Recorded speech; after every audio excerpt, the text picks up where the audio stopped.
Bundeskanzler Merz setzt seinen Besuch in den Golfstaaten fort. In 72 Stunden will er Partnerschaften in der Energie- und Rüstungsindustrie ausbauen.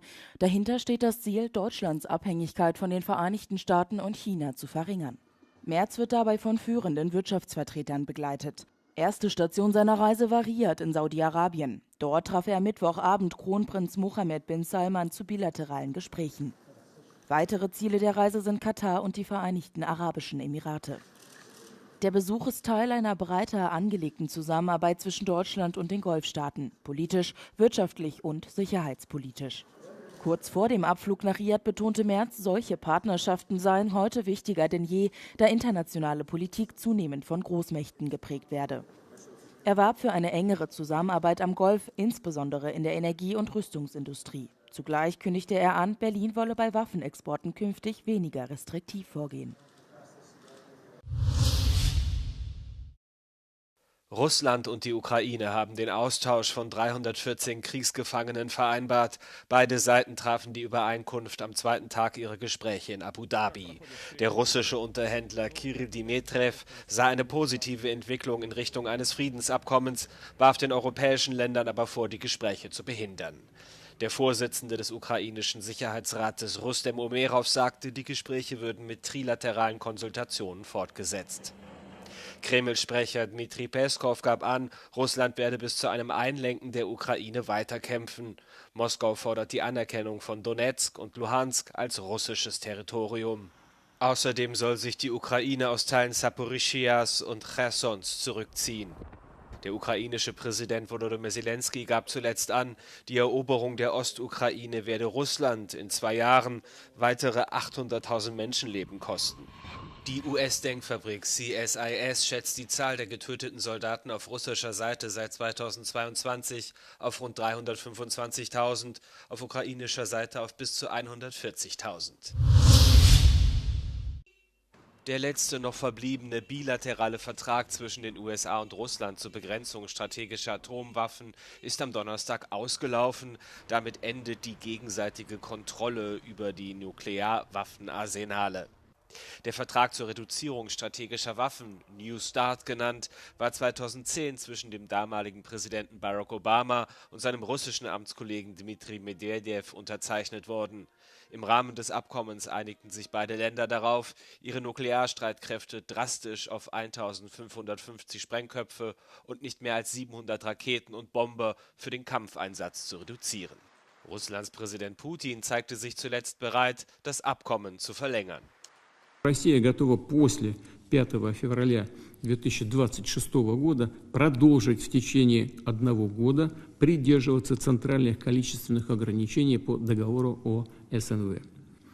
Полагаем, что данная мера станет жизнеспособной только при том условии, что США будут действовать аналогичным образом. US-Präsident Donald Trump hatte zu Beginn seiner zweiten Amtszeit eine Verlängerung des Abkommens in Aussicht gestellt. I'm going to have that conference primarily with China and Russia because those are the two that really are out there. And we're going to have them spend a lot less money and we're going to spend a lot less money. And I know they're going to do it. They agreed to it. We were talking about denuking, denuking, and President Putin and I agreed that we were going to do it in a very big way. In einem Interview zu Beginn dieses Jahres nahm Trump eine unbekümmerte Haltung ein. Wenn es ausläuft, läuft es aus. Wir werden ein besseres Abkommen unterzeichnen, so sagte er. Trump sprach sich kürzlich auch dafür aus, China in ein neues Abkommen einzubeziehen, da es nach Russland und den USA über die meisten Waffen verfüge. Russland hat auch Frankreich und Großbritannien zu Verhandlungen aufgefordert, ein Vorschlag, der von London und Paris abgelehnt wurde.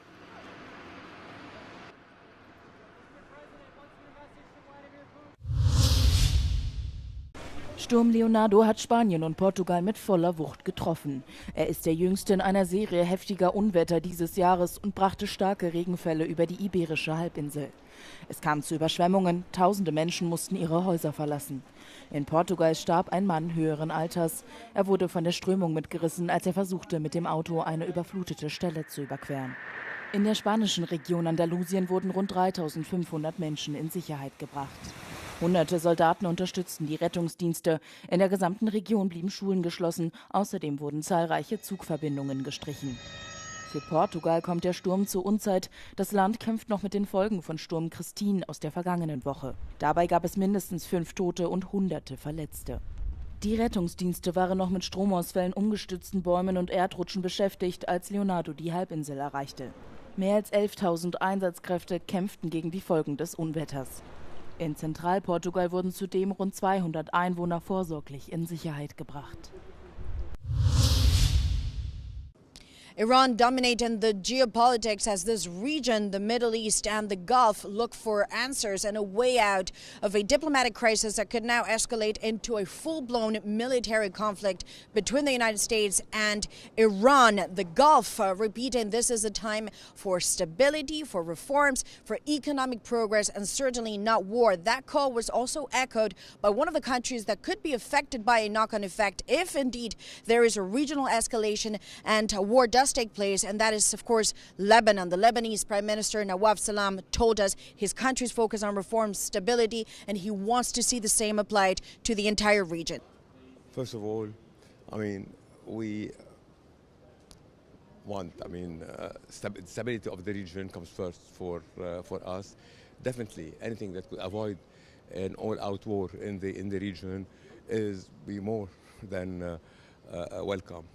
As far as Lebanon is concerned, I've said and would like to reaffirm that the question of war and peace is in the hands of the government and solely of the government. So you say perhaps this is a time to focus on the economy, reforms, and not escalate on a military front. There's been already many issues over the past 3 years. But unfortunately, we still have to take care of parts of the south that are occupied by Israel. We have to take care of daily violations of our sovereignty by Israel, and we still need to liberate number of our citizens who have been captured by Israel, and doing so only perpetuates conflict in the region, undermines my government's efforts to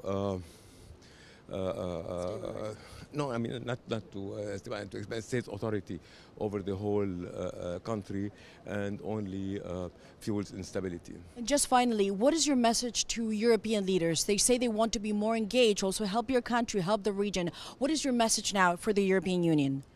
Okay, I'm not asking anyone, to come and do our job, but definitely we need the help of all our partners in Europe and in the Arab world.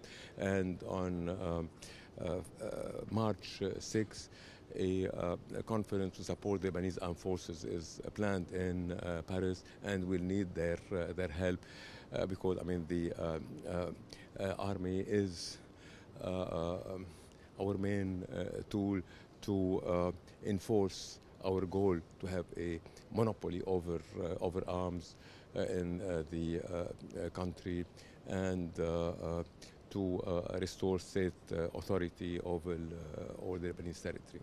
Well, thank you so much for being so generous with your time. LNG 2026 kicked off in Doha with a blockbuster plenary session featuring CEOs of the 5 biggest energy companies in the world: Qatar Energy, Total Energies, Shell, ExxonMobil, and ConocoPhillips. And the message was clear: gas is here to stay. Executives reiterated their support for LNG, calling it an affordable, reliable, and efficient source of energy that can meet the world's growing demand. You need oil, you need gas, we need electricity for a very long time. And as everybody mentioned, we're trying to do our best on best technology on emission, on CO2 sequestration, to get the best and most affordable energy to the market. Presented by the International Gas Union, the LNG series has been the marquee event for the sector for nearly 60 years, and it promises to continue navigating industry challenges like regulation and policy. Well, our role is to advocate for the gas industry as a whole, including LNG, including the low-carbon gases. We still have a certain level of idealism influencing policy. And I think we need to move to a practical view of energy, the addition of energy, how we bring people out of poverty, and then have very practical regulatory environments that allow the industry to grow. Another big topic is the growth of North America's gas market. The US is the world's leading LNG exporter, accounting for nearly 25% of global supply. Despite setbacks in project approvals and cost pressures, the US supply chain has proven its resilience over the last 10 years. And I don't question our ability to continue to deliver LNG. I think that we're in a good place there. I think that the supply chain, right, LNG, especially in the US, we're uniquely positioned in the sense of when I talk about that infrastructure that's critical, when we say we're going to deliver gas, we're a reliable trade partner. The role of AI is also making a buzz. Analysts say AI will not only support the demand for energy through data centers, it will also be a key source of leverage for companies looking to stay competitive. Beyond this, I think we need to consider the AI not only from a demand perspective of energy, is how the industry is going to start applying AI to its production, okay, and to make it even more efficient. They are also starting to think about how AI they can improve their operations to make it more reliable and more efficient. LNG 2026 runs through Thursday with more than 300 exhibitors from over 80 countries and thousands of delegates engaging in dialogue, technical workshops, and networking sessions. Laila Humaira, Euronews, Qatar.